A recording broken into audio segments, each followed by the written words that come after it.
If you want to make your cakes gold, you have different options, and I'm going to walk you through 3 ways in this tutorial.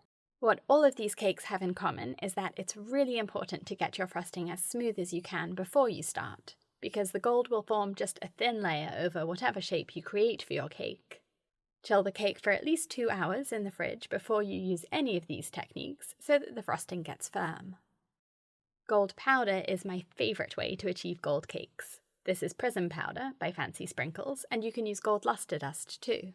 Use a powder brush for the quickest and gentlest application, and brush the cake all over to cover it in gold.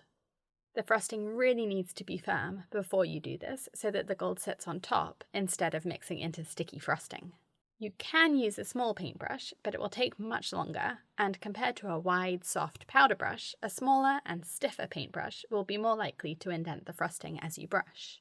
You will get gold powder all over your cake board, and I'll show you at the end of this tutorial how to transfer these cakes from their boards onto a cake stand or platter.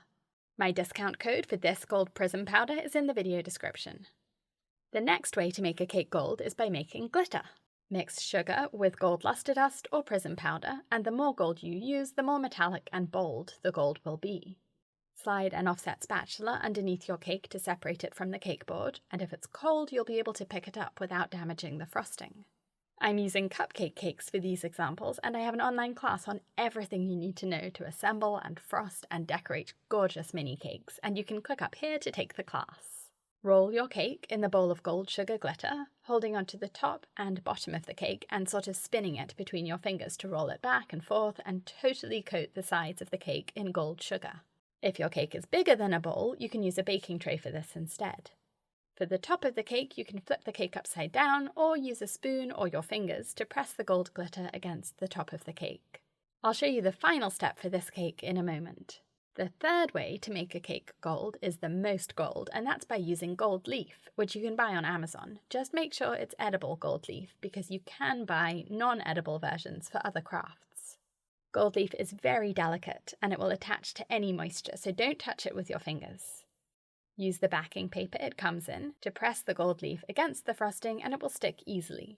Just peel one side of the paper back, tilt the gold leaf so it's facing the cake, and then push gently through the paper. This will only work if your cake has been chilled and the frosting is firm.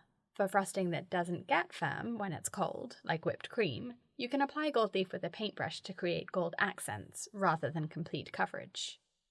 If you're enjoying this tutorial, please click the thumbs up button to like it and subscribe to my channel for a new cake decorating tutorial every week. For buttercream cakes, as you apply sheet after sheet of gold leaf, you'll cover the whole cake with gold, and where the sheets overlap, the join will disappear since the gold leaf is so thin, so you'll end up with a seamless, totally gold cake. To transfer your gold cakes, or any cakes, from their cake boards onto a cake stand or a platter, after chilling the cakes, spread or pipe a dot of buttercream wherever you want to place a cake. Slide an offset spatula under the cake to loosen it from the cake board, and then lower it down onto the buttercream dot, which will act like glue to secure the cake in place. If the cakes have been chilled for at least 2 hours in the fridge, you'll be able to lift them with your hands and adjust them on the platter, because the frosting will be so firm. I teach an online course on cake photography like a pro, sharing how to create gorgeous backgrounds, excellent natural and artificial light, staging with props, how to adjust the focus and lighting in photos taken with your phone or camera, taking and using photos for social media and video, editing, everything you need to know to take amazing cake photos. If you join my Club Plus, you'll get access to every course and class on my cake school, and the link for my cake school is in the top of the screen and in the video description. Thank you for watching.